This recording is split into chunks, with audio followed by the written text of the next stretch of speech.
Shalom, saudara dalam Tuhan, puji nama Tuhan, jumpa lagi dengan saya di kesempatan ini.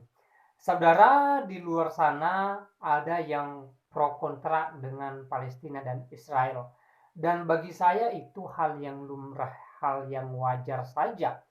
Dan saudara dalam Tuhan, ya, sebelum kita menunjukkan dukungan kita terhadap salah satu negara ini, ya, alangkah lebih baiknya, ya, di kesempatan ini saya mengajak kita sama-sama belajar dari video berikut ini. Simak sampai selesai, dan nantinya jika saudara merasa terberkati, silahkan share sebanyak-banyaknya. Geziers, Palestina adalah nama modern dari Filistin dalam Alkitab. Nama Filistin berasal dari istilah Ibrani Filistia, sedangkan versi Yunaninya adalah Palestine. Bangsa Filistin berasal dari Kaftor, yaitu sebuah tempat yang terletak di daerah Laut Aegea atau di pantai selatan Asia Kecil. Mereka merupakan bangsa yang lahir dari garis keturunan Ham, salah satu anak Nuh. Kejadian 10 ayat 14. Alkitab mencatat bahwa orang Filistin menaklukkan bangsa Awi yang tinggal di desa-desa sampai ke Gaza sebelum mereka mengambil alih tanah mereka. Ulangan 2 ayat 23. Geziers, bagaimanapun letak sebenarnya Kaftor masih menjadi perdebatan. Kebanyakan ahli menganggap Kaftor sebagai nama kuno untuk Kreta dan pulau-pulau di sekitarnya. Kreta adalah pulau terpadat dan terbesar di wilayah Yunani dan merupakan terbesar kelima di Laut Tengah. Kreta terletak sekitar 160 km di sebelah selatan dari daratan Yunani. Sementara ada ahli yang menuturkan bahwa keturunan orang Kaftor dari orang Mesir, atau ada hubungan yang terjalin erat antara Mesir dan Kaftor. Apalagi dalam penggalian arkeologi di Kreta telah ditemukan bukti bahwa pulau ini merupakan pusat kebudayaan Minoa pada milenium kedua sebelum Masehi, dan penduduknya berdagang dengan Mesir, Palestina, Suriah, dan Mesopotamia.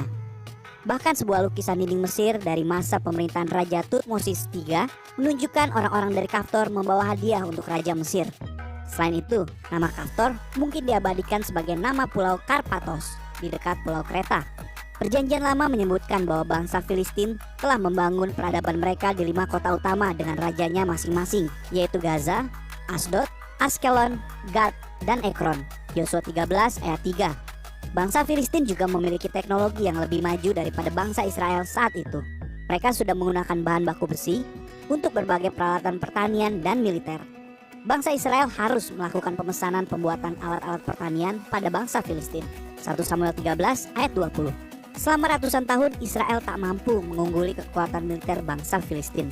Bangsa Israel berhasil mengatasi keunggulan Filistin setelah Samuel dan Raja Daud membangun hubungan dengan Allah. Kemenangan-kemenangan Israel atas Filistin terus terjadi berkat strategi-strategi militer berdasarkan petunjuk Allah. 2 Samuel 5 ayat 22 sampai 25. Geziers, kalian juga bisa menemukan dalam Alkitab Perjanjian Lama bahwa bangsa Filistin menyembah 3 dewa utama, yaitu Asitoret, Dagon, dan Beelzebub. Dewa-dewa tersebut memiliki kuil masing-masing di berbagai kota orang-orang Filistin. Bangsa Filistin juga memiliki kebiasaan membawa patung dewanya dalam sebuah pertempuran. Daud dan pasukannya pernah menemukan patung dewa Filistin setelah Daud mengalahkan mereka. 2 Samuel 5 ayat 21. Geziers, kemudian ada yang mempertanyakan apakah Yesus adalah orang Palestina? Mari kita lihat sekelumit perjalanan Yesus di awal menjelang pelayanannya. Sepulang dari Mesir, Yesus dan orang tuanya kembali ke wilayah Yudea. Awalnya di Nazaret, tempat Yesus tumbuh dan dibesarkan. Selanjutnya, ia melakukan perjalanan ke daerah lain di Galilea. Beberapa ahli menyebutkan bahwa Galilea adalah Palestina kuno. Daerah itu menjadi bagian dari wilayah Kanaan, tempat bangsa Filistin pernah berkuasa di zaman Perjanjian Lama. Tapi, bukan berarti Yesus adalah orang Palestina. Meskipun ada pendapat mengatakan demikian karena Yesus adalah seorang Yahudi yang tinggal di wilayah Palestina kuno. Yang jelas, dalam zaman Alkitab, Yesus dilahirkan dan hidup di wilayah Palestina dan Israel, dan dia dibesarkan oleh keluarga Yahudi yang saleh. Jadi, apa yang kamu ketahui tentang Filistin? Apakah sama dengan Palestina? Sampai kapan Palestina dan Israel berperang? Berikan pendapat Anda di kolom komentar. Baik, saudara dalam Tuhan, itu videonya. Kita sudah simak bersama apa yang merupakan isi daripada video ini. Dan seperti yang saya bilang di awal bahwa ya pro kontra dengan Palestina dan Israel itu merupakan hal yang lumrah, ya itu sah-sah saja, itu wajar saja, itu tergantung pribadi kita masing-masing. Dan saudara dalam Tuhan, kalau menurut saya yang lebih penting saat ini bukan soal pro kontra dengan salah satu negara ini, tapi yang lebih penting saat ini, ya, kita bergandengan tangan merindukan dan mendoakan supaya kedua negara ini bisa secepatnya damai, ya. Karena kita lihat dengan adanya persoalan di antara mereka tidak sedikit yang menjadi korban jiwa, ya.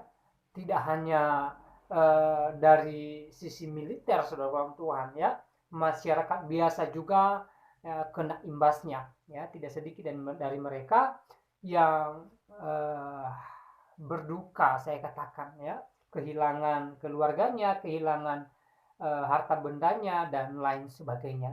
Dan pastinya kita tidak mengharapkan hal ini terus terjadi. Ya, harapan kita secepatnya kedua negara ini bisa berdamai, ya, titik persoalan saat ini bisa diketemukan dan bisa didamaikan, bisa diselesaikan, sehingga di kemudian hari kedua negara ini bisa lebih aman, damai, sejahtera, dan tidak ada lagi yang namanya permusuhan dan korban jiwa di antara mereka, ya.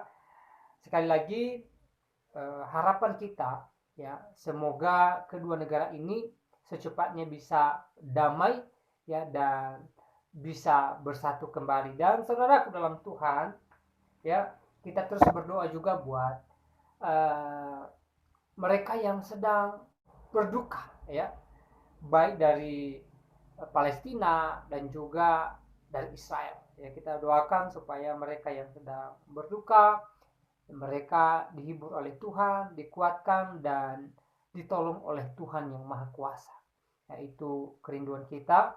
Dan ya, sekali lagi saya mengajak kita untuk terus mendoakan kedua negara ini.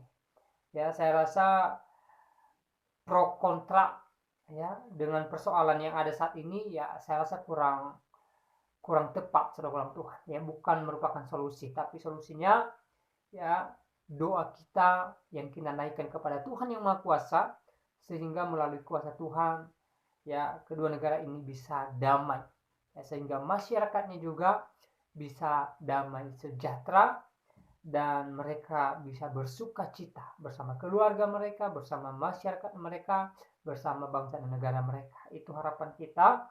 Dan sekali lagi, jangan jemu-jemu, jangan bosan-bosan bawa dalam doa kedua negara ini. Ya, sekali lagi, kita merindukan kedamaian, bukan permusuhan, ya. Dan kita percaya lewat kuasa Tuhan, di waktunya Tuhan, kedua negara ini akan damai dan masyarakatnya pun akan bahagia. Dan saya tidak panjang lebar menyampaikan pesan melalui video ini karena video singkat yang memberkati kita, dan Tuhan Yesus memberkati kita semua.